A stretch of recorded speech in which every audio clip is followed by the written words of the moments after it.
გვარების წარმოშობა უძველესი დროიდან იღებს სათავეს და საქართველოც, როგორც იმ ძველ ცივილიზაციათა შემოქმედი ხალხის ქვეყანა, ღრმა ფესვების მქონე გვარებით იწონებს თავს. ჩვენი გვარებიც, როგორც ბევრი სხვა ხალხებისა, ძირითადად ადამიანთა სახელების, მეტსახელების, სადაურობის პროფესიის და სოციალური მდგომარეობის მიხედვით წარმოიშვა.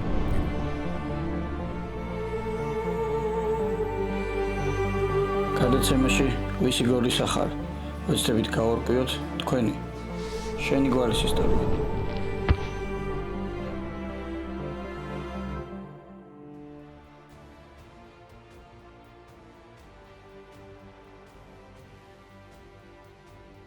ჩემ გადამღებ ჯგუფთან ერთად ჩამოვედი ქუთაისში, ბაგის უბანში, ბაგის უბნის და მესხეთის გასაყარზე ვართ ახლა, სადაც ცხოვრობენ შალამბერიძეები.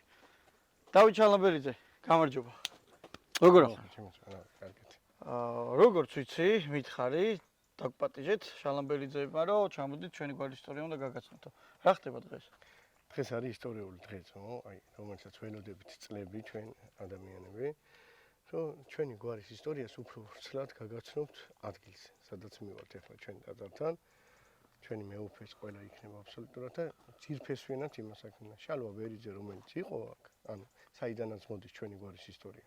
შალვა ბერიძიდან მოდის შალამბერიძეები? მისი განშტოება ვარ ჩვენ და ეხლა ზოგადად უცებ აგერ იმას აქნათ, იმიტომ რომ ჩქარობ 12-ზე იქ უნდა ვიყოთ. ერთ ჩიქით აგერ ჩვენ ოჯახში დავილოცოთ და დანარჩენს ადგილზე ამ ისტორიულ. დავიწყოთ შალამბერიძეების დალოცვაში.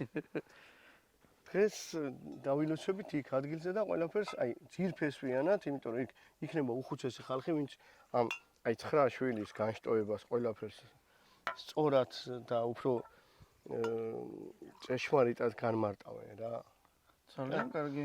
მე ჩემ პატარა წყობს წამოყვანილი, მაგიტო რომ მინდა იცოდეს ამ დღეს რამდენი ხანი ვემზადებით, რომ მოდი ჩემთან. მინდა იცოდეს, საიდან მოდის მისი გვარი.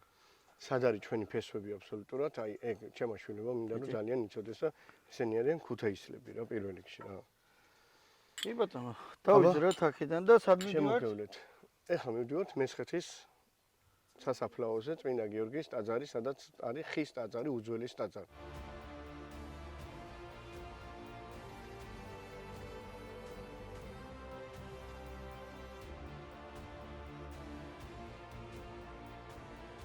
როგორც დავით შალამბერიძემ გითხრა, მოვედით მესხეთში ხის ტაძართან და გავესაუბრებით ბატონ მურმან შალამბერიძეს, რომელიც მეტ წელს გვეტყვის შალამბერიძეების გვარის ისტორიის შესახებ. გამარჯობა ბატონო მურმან. გემარჯობთ, მოგესალმებით. რა ხდება დღეს აქ? რა შეკრება გაქვთ შალამბერიძეებს? დავიწყოთ იქიდან, რომ ეს არის 19 საუკუნის დასაწყისში აშენებული ბაზილიკური სტილის წმინდა გიორგის სახელობის ტაძარი. ტაძარი მოქმედი იყო ყოველთვის, არასდროს არ შეუწყვეტია კომუნისტების პერიოდშიც ფუნქციონირება, რითიც ამაყობს სოფელი და რითიც ამაყობს გვარი. დღეს არის ის დღე, როდესაც შალამბერიძეების გვარი ვიკრიბებით ისტორიულად რამოდენიმე საუკუნეა ყოველ 3 წელიწადში ერთხელ. შეკრება ხდება მხოლოდ მამაკაცების და ძველი არარელიგიური ტრადიცია მაინც გრძელდება ხარის შეწირვა. ყოველ 3 წელიწადში ერთხელ. ყოველ 3 წელიწადში ყლავთ ხარს. მე როგორც ვიცი, საგნები გვარები გაქვთ შალამბერიძეებს. ეს არის მისაგნები გვარი, როდესაც გვარი გამრავდა და იქ ბაბუაშვილები ჩამოყალიბდა სხვადასხვა თაობის შვილები. როგორი არის ეს სახელები? მე პირველი ერთი ვიცი, რომ დავით შალამბერიძის ოჯახში ვიყავი, საიდანაც დავიწყეთ გადაღება და მოვედით აქამდე და ვიცი, რომ ისინი სარეკელები არიან. არის სარეკელები, არის მწყერჩიტები, არის ფათარაკი, ესეთი არის ხაჭაპურა, ესეც ეძახიან, ცხუნკურში არიან მაგალითად და გობზეცუცქიებს ეძახიან, ზესტაფონლებს ეძახიან, ღვინიაშვილებს და ესეთი არის ქინძარეები ესეთიც. ბატონო მურმან, შალამბერიძეები რატო ხართ? ამას ძალიან დიდი ისტორია აქვს.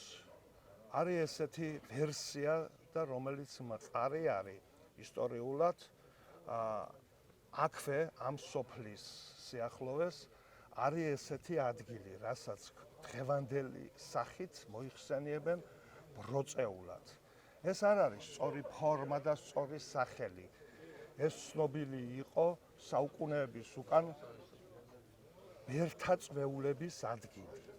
და იქ იყო ეკლესია, მონასტრები, რომელიც მე-9 საუკუნეში ფუნქციონირებდა და ესეთი პიროვნება შალვა ჯაყელი, რომელიც მესხეთ ჯავახეთიდან იყო, გადმოვიდა აქ სამოღვაწეოდ აღიკვეცა ბერად აი იმ ტაძარში, რომელიც დღესდღეობით არ არსებობს და მას ყავდა, სანამ ბერად აღიკვეცებოდა, მანამდე ყავდა 6 ძე და 3 ქალიშვილი. 9 შვილი. ვინაიდან ის მესხეთ ჯავახეთიდან იყო, იმ ალაგს, რასაც დღევანდელი მესხეთი ქვია, ამის საპატივცემულოდ დაერქვა სოფელი მესხეთი. ეს ისტორიულად მოხსენიებულია სხვადასხვა წყაროებში, სოფელი მესხეთი უკვე მე-16 საუკუნიდან.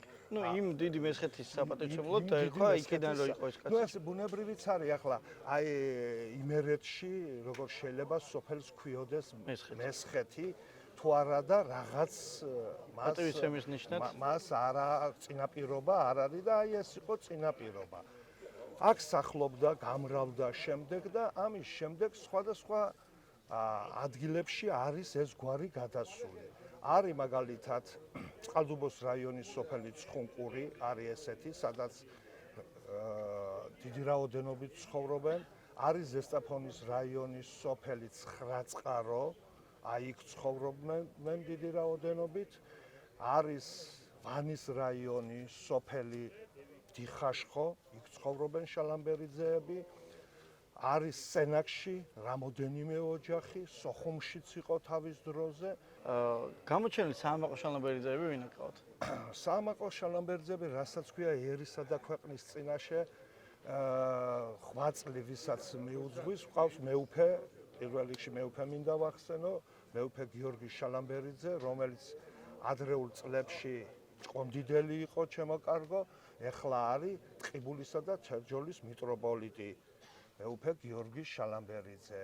არის ძალიან ბევრი იურისტები, ექიმები, ძალიან დიდი რაოდენობით, რომლებიც მოქმედი ექიმები არიან, მოქმედი იურისტები არიან, მოღვაწეობენ, არიან ექიმები, არის გვარში ცნობილი ბიზნესმენებიც და ეს ის გვარია და ეს ის ხალხი, აი რასაც მინდა ხაზი გაუსვათ.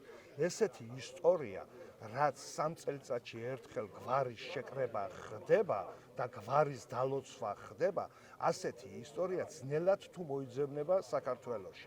ბატონო, რატო 3 წელიწადში ერთხელ, რატო იკრიბებით 3 წელიწადში და თქვა 4 წელიწადში ერთხელ არა? არა, ამას აქვს ძალიან დიდი ისტორია.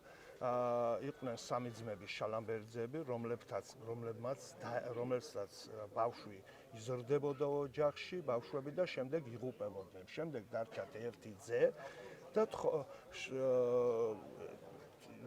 ის გადაწყვიტნენ ესეთი რაღაცა, რომ ხარი შეეწირათ ეკლესიისთვის, რომ შთამომავლობა გაგრძელებულიყო და შთამომავლობას ქონოდა უკვე გამრავლების და გაგრძელების საშუალება და ითქვა როგორც მაშინ, რომ აი 3 წელიწადში ერთხელ უფალო შენ შემოგწირავ ამ შემოსაწირს და აი ხის ტაძრის ირგვლივ ვტრიალებთ, იმიტომ რომ დღეს არის ყოველ 3 წელიწადში ერთხელ შალამბერიძეების გვარის შეკრება და ერთად ვნახე ეს ხალხი და მინდა რომ ყველას გამოვკითხო თუ როგორ მოხდნენ შალამბერიძეების სხვადასხვა კუთხეში საქართველოში. და დღეს ეხლა ამ წუთას გავესაუბრებით შალამბერიძეს შაკოს, ბატონო შაკო. მაინტერესებს აფხაზეთიდან დადებით თქვენ. როგორ მოხდით აფხაზეთში შალამბერიძეები? მე როგორც ვიცი, გადმოცემით ბაბუაჩემი მე არ შემხედ არ მოსწები ვარ, მამაჩემსაც არ ყავს ნანახი. 1934 წელს სახნახშირი იყო ქუთაისში, აქ მუშაობდა ჩემი ბაბუა გრიგოლ შალამბერიძე და 1936 წელს ყვარჩელში გაიხსნა ქვანახშირის შახტები. და როგორც საქნახშირის თანამშრომელი და უმაღლესი განათლებით მაშინ რომელიც იყო პრობლემური თემა, მაშინ იმდენი ხალხი უმაღლესი განათლებით ვარ ხონდა, გადაიყვანეს აქედან სამსახურეობრივად ყვარჩელში და მთავარი ინჟინრის პოზიციაზე დანიშნეს. დაახლოებით რამდენი იქნება ჩალნაბერიძეები? მე გალიდან ვარ და გალში ოჯახი მარტო ერთი, ჩემი ოჯახი არის, მე თქვენი შტო გამრავლდა. ხო, არა, მარტო მამა ჩემი ვალერი შალამბერიძე გალიდან და ჩვენ სამი ძმები ვართ. სოფელ ცხუნკურის წარმომადგენლებთან გადმოვინაცვლებთ. გამარჯობა. მაინტერესებს როგორ მოხვდით შალამბერიძეები სოფელ ცხუნკურში. წყალტუბოს რაიონია, ხო? სოფელი ცხუნკური. ისტორიულად 3-4 საუკუნის ჩამოსულები ეს გვარი, როგორც ზეპირ სიტყვიერი გადმოცემიდან, 3 ძმის შთამომავლები არიან. ერთი ვანის დიხაშხოში სოფელში, ვანის სოფელში დასახლებულა, მეორე აქ სადაც ჩვენ დღეს იმყოფებით, ესხეთში და მესამე სოფელ ცხუნგურში. იქ საკმაოდ მომრავლებული 60 ოჯახი შალამბერი რაც მოვიძიე მე რომ აი ბაბუაჩემის დონეზე რომ ვინსაც ცხოვრობდა და აი კომპაქტურად დასახლებული იყო ერთი კუთხე შალამბერიძეების. იქედან მე დროთა განმავლობაში გამრავლდნენ სოფელში მეორე კუთხეში გადავიდნენ, ყუმისთავია სოფელი ცხოვრობენ. ჩვენგან წასული შალამბერიძეები ბაღდადში ცხოვრობენ. სოფელ მაღლაკში არიან.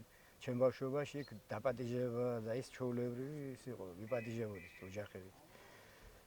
ну ძირითადად ეს არის ამ წუთში რაც შემიძლია გითხრათ, საიდან წამოვიდეს. სავარაუდოდ ამ დღესასწაულის გარდა რაც დღეს ხდება აქ შალამბერიძეებში, რამეს აღნიშნავთ ცხუნკურელი შალამბერიძეები? აღინიშნება და არა ათეული წლობია და მე პატარაობიდან მახსოვს ის მაცხვარის სალოცავი უფროს თაობასაც კი ძელქვა მე მგონი ახლაც არსებობს იქ.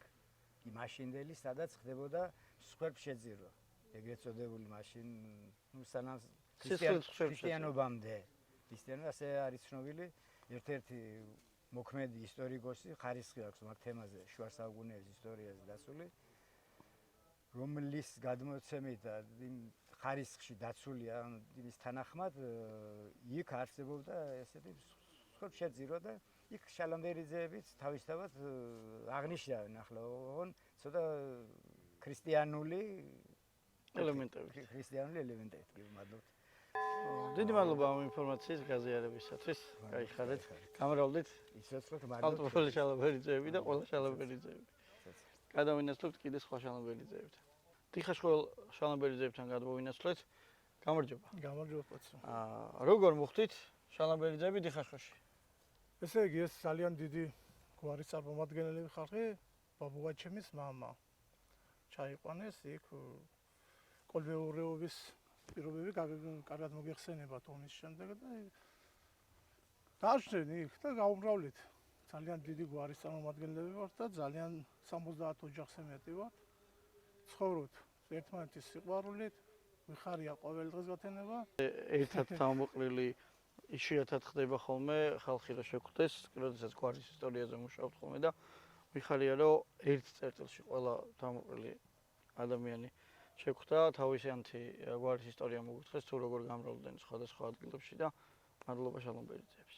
ტყიბულისა და თერჯოლის მიტროპოლიტ გიორგი შალამბერიძესთან გადმოვინაცვლეთ. დაგლოცეთ მეუფეო. მეუფეო, მაინტერესებს თქვენ გვარში თქვენს გარდა თუ იყო ეპისკოპოსი ვინმე? არა, ჩემ გვარში ეპისკოპოსი არ ყოფილა. სასულიერო პირები?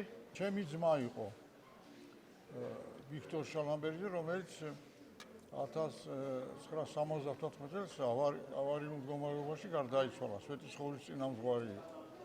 კიდევ ვინმე იყო შალამბერიძეებიდან სასულიერო პირები? არის ახლა ქუთაისში მწვანეყვავილაში ჩემი ძმისშვილი. მამა იოსეფი შალამბერიძე მოქმედობს. არის კიდევ ჩემი ძმისშვილი მოსკოვში. გიორგი შალამბერიძე. ისიც სასულიერო პირებიდან. სასულიერო დეკანოში, კი. ძალიან დიდი მადლობა მეუფეო. დალოცეთ თქვენი გვარი და ჩვენ გავაგზავნებთ თქვენი გვარის კვლევას. ჩემი გვარი და საერთოდ ყველა დალოცოს ერთად და მომრავლება და მოშენება უსრულო და შვიდობა უსრულო და კარგატყოფილობა ჯანმრთელობა. ამინ.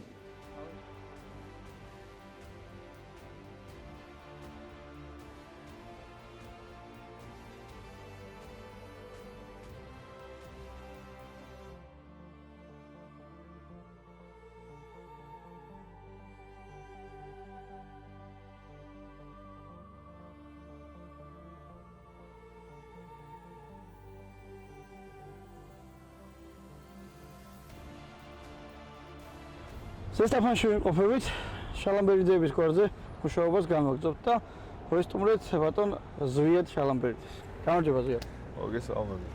მაინტერესებს ჩვენ ვიყავით ქუთაისში და იმ შემდეგ მაინტერესებს როგორ მოხდით შალამბერიძეები ზესტაფონში.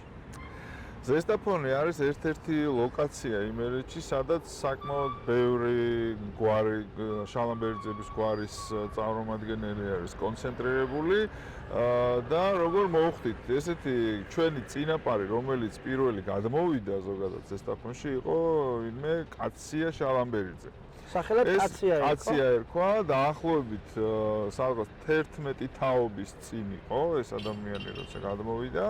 და შესაბამისად იმის შემდეგ ამ კაცია შალამბერიძის შთამომავლები უკვე გავრცელდნენ ასე ვთქვათ ზესტაფონში, მაგრამ ძირითადად მაინც არის ესეთი სოფელი ცხრაწყარო, სადაც არის დიდი უბანია მთლიანად შალამბერიძეების და საიდანაც არის უშუალოდ ჩემი ოჯახი და ნუ რა თქმა უნდა ეხლა ცხრაწყაროში სხვა უბნებშიც არიან, ზესტაფონში ქალაქში ცხოვრობენ და შესაბამისად დაახლოებით რომ გითხრათ ეხლა ჩვენს უბანში სადღაც 30 ოჯახია ესე თავმოყრილი და ალბათ ზესტაფონში იქნება ალბათ 100-მდე ესეთი ოჯახი შალამბერიძეების. მუნიციპალიტეტში 100 ოჯახი იქნება. ხო, შეიძლება ცოტა მეტიც. ხო, ეხლა ცოტა გამიჭირდება ზუსტად გითხრათ. თუმცა ისეთი გვარია რომ ზესტაფონში ცნობილია ასე ვთქვათ. ეხლა შალამბერიძეები ზესტაფონში არ უკვირთ რომ საიდან მოხდით და ასე შემდეგ. ხო, რა თქმა უნდა და ძალიან ლამაზი სოფელი გვაქვს და იმედი მაქვს მოვადრო და გვესტუმრებით უკვე სოფელში და შესაბამისად იმ ტრადიციას, რასაც შალამბერიძეობა და ეს ამ წელიწადში ერთხელ შეკრება ქვია, რა თქმა უნდა ჩვენი სოფელიც უერთდება, ღვინიანი ძეებს გვეძახიან ეს ეს საგნები გვარები არიან, ღვინიანი ძეები ხარ თქვენ. კი ბატონო. და შესაბამისად აი ამ ტრადიციას მივყვებით ისე როგორც მთელი საქართველოს მასშტაბით დანარჩენი შალამბერიძეები. გითხარით რომ ძირითადად 9 წყაროდან ახართ და ეხლა ზესტაფონში ვიმყოფებით. აი ამ სკოლასთან შევხვდით ერთმანეთს. რატომ? მამა ჩემი ელდარი შალამბერიძე იყო მუსიკოსი, კონსერვატორია დაამთავრა და მოღვაწეობდა ჯერ თერჯოლაში, მოღვაწეობდა მუსიკალურ სკოლაში, იყო პირველი მის სამსახური და სასწავლო ნაწილი იყო და ძალიან საამაყოა ჩემთვის, იმიტომ რომ ჩემს სადელეგატოში არის თერჯოლა და მამა ჩემის ესე ვთქვათ სახელი მოუყვება ხოლმე იქაც როცა ვარ და დაახლოებით 30 წელი ხელმძღვანელობდა ზესტაფონის ხელოვნების გიმნაზიას. რის წინაც ამ შემთხვევაში ვიმყოფებით და მისი გარდაცვალების შემდეგ 2013-ში გაჩნდა იდეა თანამშრომლებისგან, რომ ამ სკოლას მინიჭებოდა მამა ჩემის სახელი. და რა თქმა უნდა, მაშინ გამგეობის და მერის და საკრებულოს თანხმობით მიენიჭა ელდარ შალამბერიძის სახელი, ვის სახელსაც ატარებს დღევანდელ დღემდე. დიდი მადლობა მოწოდებული ინფორმაციისათვის ბატონ ზვიად და მაშინ მე ავალ და მოვინახულებ 9 წყაროს და ხალხს ვაჩვენო როგორ ლამაზი. კი ბატონო. დაგეგმდება. 9 წყაროში ვიმყოფებით შალამბერიძეების უბანში. აი ეს ტაძარის შალამბერიძეების აშენებული არის და გრძელდება მისი მშენებლობა, რომელიც გადახურებს მთელ ზესტაფონს. 9 წყაროში მეღვინე დავით შალამბერიძესთან ამოვედით და გავისაუბრებით მას მისი გვარის ისტორიის შესახებ. გამარჯობა დავით. გაუმარჯოს. მაინტერესებს როგორ მოხდით აქ შალამბერიძეები 9 წყაროში. სავარაუდოდ ჩვენი წინაპრები, ახლო წინაპრები სოფელ მესხეთიდან ჩამოვიდნენ ამ სოფელში და დამკვიდრე როგორც ზოგადად ყველა შალამბერიძემ ჩემი აზრით მესხეთიდან განაწილდა რა. ეს ქუთაისში რომ მესხეთია ჩვენ ვიყავით იქიდან დავიწყეთ მესხეთიდან. და როგორც ვიცი განსხვავებული ისტორია იცით შედარებით რაც მომიყვნენ შალამბერისგან განსხვავებული. საიდან მოდიან ძირის სად არის შალამბერიძეების? სულ რამოდენიმე წლის წინ ჩემი მეგობარი ისტორიკოსები იყვნენ ექსპედიციაში ტაო-კლარჯეთში და იქ მიაკვლიეს ჩვენი გვარის წარწერები იყო აღმოჩენილი კოლაში. არის ეგეთი პატარა რეგიონი ტაო-კლარჯეთში, კოლას ეძახიან და აი მან აღმოჩნდა ჩვენი გვარის დამადასტურებელი წარწერები. რაიმე ბარელიეფი არის? ხო, ბარელიეფზე იყო აღმოჩენილი.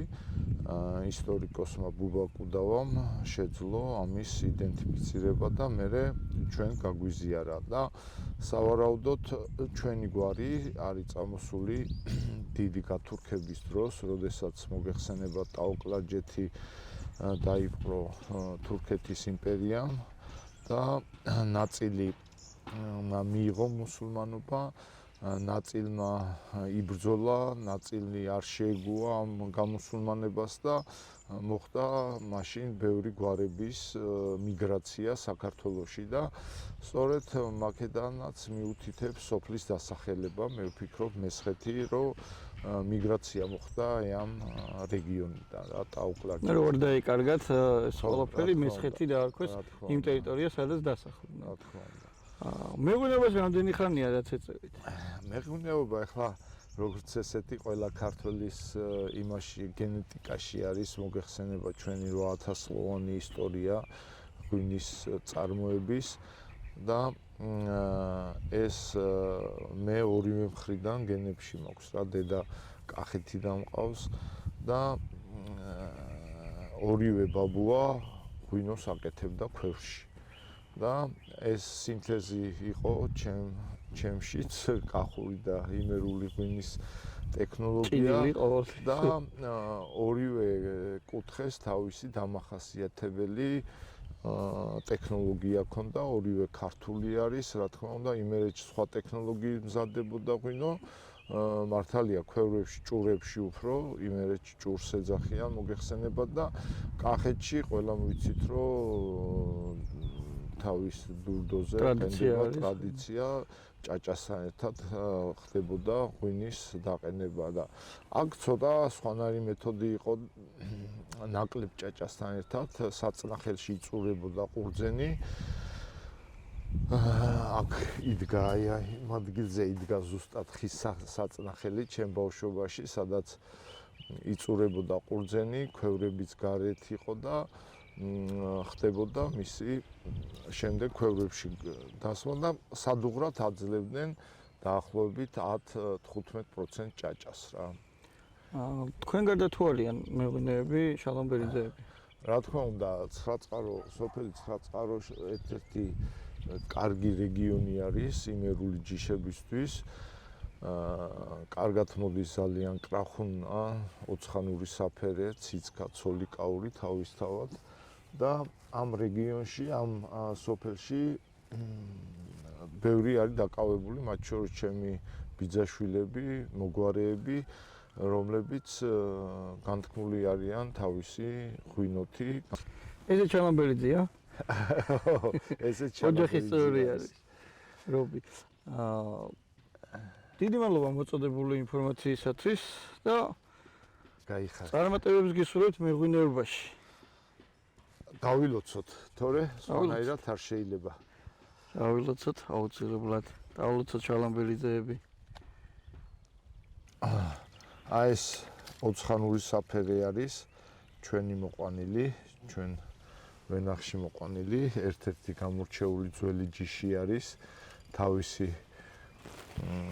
არომატი აქვს და თავისი აი ერთხელ იტალიელებმა გასინჯეს ეს ღვინო და თქვეს რომ ეს არისო ყველაზე საინტერესო ღვინო თავის აბორიგენული არომატებით და ველური აი გემოვნური თვისებებითო რა და თვითონ მტევანიც ეგეთი აქვს რა არ არის ახლა კულტურული ჯიში რომ დიდი მტევანი და ბევრი გამოსავალი კონდეს როგორც სხვა წითელ ყურძნებს რა როგორც ფოთოლიც უწითლდება და შემოდგომაზე არის ძალიან ლამაზი ფოთლები უწითლდება და აი თავიდან იწყება ძარღვების გაწითლება და მე ნელ-ნელა ეს პიგმენტაცია გადადის და შემოდგომაზე ულამაზესი არის აი ოცხანური საფერავის ვენახის ყურება.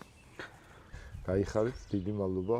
გაიხარეთ, დიდი მადლობა. გამრავლდით შალომბერიძეებო. ისევ და ისევ შალომბერიძეების გვარზე მუშაობას ვაგრძელებთ და გადაცემის მიმდინარეობის დროს ძალიან ბევრი ადამიანმა ახსენა, რომ არიან ძალიან ბევრი ექიმები. და ვესწავლეთ ბატონ ვახტანგ შალამბერიძეს. გამარჯობა ბატონ ვახტანგ. მოგესალმებით. მაინტერესებს რამდენი ხანია რაც ამ სფეროში ბრძანდებით? 2019 წელს ჩავაბარე სამედიცინო უნივერსიტეტში და მის მერე მუშაობ ამ სფეროში. ქირურგი ბრძანდებით? მე უკრაინაში კვალიფიკაციები საზღვარგარეთ და 2010 წლის მერე ჩამოვედი ამ სამავთყოფოში, ბოკერია სახელობის კლინიკა, მაშინ სხვა სახელი ერქვა ამ სამავთყოფოს. მე 16 წელია მუშაობ ამ კლინიკაში. თქვენ საიდან ბრძანდებით? სადაური შალამბერიძე ხარ? ქუთაისის მახლობლად წყალტუბოს რაიონის სოფელი მესხეთი, საიდანაც მოდის ჩვენი გვარის უმრავლესობა. სწორედ მან ვიყავით, გადაღება მაქედან დავიწყეთ, გვარის შეკრებაზე ვიყავით და ეხლა თქვენ გიპოვეთ, იმიტომ რომ გვაინტერესებს ვინ არიან კიდე თქვენ გვარში ექიმები, თუ ძალიან ბევრი არიან გითხრეს და რატო გადაწყვიტეთ ექიმობა საერთოდ? ექიმობა მე ვიცი რომ არ არის ისეთი რაღაც რომ აი მოდი ავგდები და ექიმი გავხდები. ექიმობა არის ისეთი პროფესია რომელიც გულით გინდა ადამიანს და გინდა რომ ხალხს დაეხმარო და თან შალამბერიძეებში ბევრი ყოფილა ესეთი და რამ განაპირობა? განაპირობა იმამ რომ ალბათ მოწოდებით უნდა ექიმი მინდოდა რომ ყოფილიყავი და დედის აუწყნელი ოცნებაც ეგ იყო რომ თვითონ ვერ მოაგვარა თავისი სპეციალობით და მე აუსრულე მაგითი ოცნება. ვინ შეიძლება გაიხსენოთ ექიმები შალამბერიძეები? გვარის საამაყო ხალხი. შემიძლია რამდენიმე ჩამოვთვალო, მაგალითად ნეიროქირურგი ბუბა შალამბერიძე, პედიატრი ნეონატოლოგი ფატი შალამბერიძე, მიხეილ შალამბერიძე ქირურგი, ზოგადი ქირურგი, ლევან შალამბერიძე რევმატოლოგი, ნუკრი შალამბერიძე ბავშვთა ქირურგი, ქეთი შალამბერიძე პედიატრი. დიდი მადლობა მოწოდებული ინფორმაციისათვის და გამრავლდით შალამბერიძეები. დიდი მადლობა თქვენ, გაიხარეთ. გთხოვთ, გამოიწეროთ YouTube და Facebook არხი ვისი გორის ახარა. გვარი შალამბერიძე სათავეს მესხეთ ჯავახეთიდან იღებს კერძოდ შალვა ჯაყელისგან, რომელსაც 9 შვილი ჰყავდა, 6 ვაჟი და 3 ქალიშვილი. გადმოცემის თანახმად შალვა ჯაყელი მე-9 საუკუნეში ბერად აღიკვეცა და სწორედ ამის გამო მის შთამომავლებს შალვა ბერს უწოდებდნენ. დროთა განმავლობაში ამ სახელწოდებიდან ჩამოყალიბდა გვარი შალამბერიძე. მესხეთიდან გადმოსვლის შემდეგ ისინი ქუთაისთან ახლოს დასახლდნენ ადგილას, რომელსაც ასევე მესხეთი ეწოდა. გვარი ისტორიულ წყაროებში მე-16 საუკუნიდან იხსენიება. შალამბერიძეები გამრავლდნენ იმერეთის თითქმის ყველა რაიონში, წყალტუბოში, ვანში, ბაღდადში, ზესტაფონის მუნიციპალიტეტში და შემდგომ მთელ საქართველოში. დღევანდელი მონაცემებით გვარ შალამბერიძეს დაახლოებით 3500 ადამიანი ატარებს. გვარს ყავდა სასულიერო პირი ვიქტორ შალამბერიძე, რომელიც სვეტიცხოვლის წინამძღვარი იყო და სვეტიცხოველშივეა დაკრძალული. ასევე გვარს ყავს მოქმედი ტყიბულისა და თერჯოლის მიტროპოლიტი მეუფე გიორგი შალამბერიძე. მწვანე ყვავილაზე მოღვაწეობს მოძღვარი იოსებ შალამბერიძე, ხოლო მოსკოვში მსახურობს დეკანოზი გიორგი შალამბერიძე. გვარმა ბროწეულაში ააგო ხის ტაძარი, სადაც ყოველ 3 წელიწადში ერთხელ მხოლოდ მამაკაცები იკრიბებიან. აღევლინება წირვა ლოცვა, ილოცება გვარი, იკვლება ხარი და იმართება ნადინი. ასევე ზესტაფონის სოფელ 9 წყაროში შენდება ღვთისმშობლის ტაძარი, რომელიც მთელ ზესტაფონს გადაჰყურებს. დაუკლარჯეთში ჩატარებული ერთ-ერთი ექსპედიციის დროს ისტორიკოსმა ბუბა კუდავამ აღმოაჩინა ბარელიეფი, სადაც გვარი შალამბერიძეა დაფიქსირებული, სავარაუდოდ დიდი თურქობის პერიოდის.